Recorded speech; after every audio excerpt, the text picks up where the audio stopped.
Gipahimangnuan sa kapulisan ang mga mobisita sa ilang mga minatay sa mga sementeryo sa General Santos City nga magdala og panagang sa kainit sa adlaw aron malikay sa mga sakit nga dala sa sobrang init sa panahon sama sa heat stroke.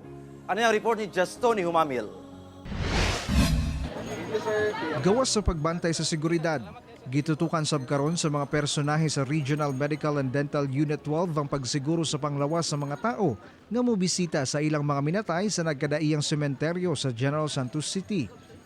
Nasinati karon sa syudad ang init nga panahon nga posible matud ba nga mosangpot sa nagkadaiyang sakit nga dala sa sobra ka init sa panahon sama sa heat stroke.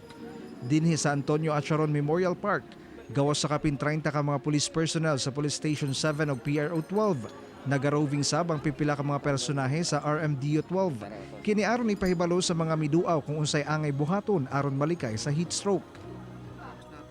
Sir, nami kuan flyers ginahatag ilahan ng basahon sir para makabalo sila sa ilahang dapat buhaton.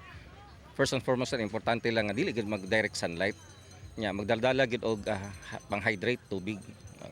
Nya kung wala kung mag-mobile mo nakailangan na nakipayong. Pagkaon o pag-inom og bugnaw sab ang pamaagi sa mga general aron mahuwas-huwasan sa kainit sa panahon samtang anaa sa sementeryo. Gani kining mag-igsuon nga sila si Adelaida, Veronica ug Yolanda.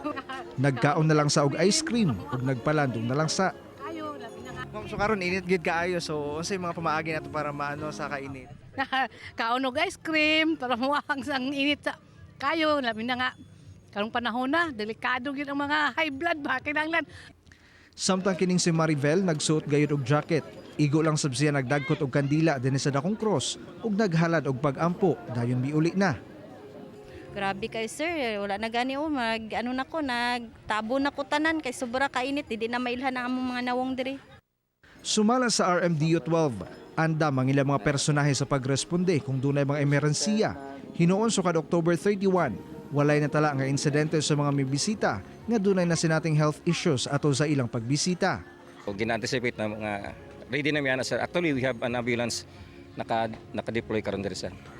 Sumala sa tagdumala sa sementeryo, anaa sa kapin 20,000 ang nakalubong dinhi sa Antonio Acharon Memorial Park.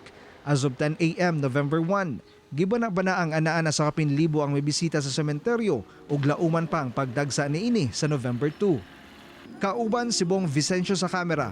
Ako si Jess Tony Humamil para sa One Mindanao.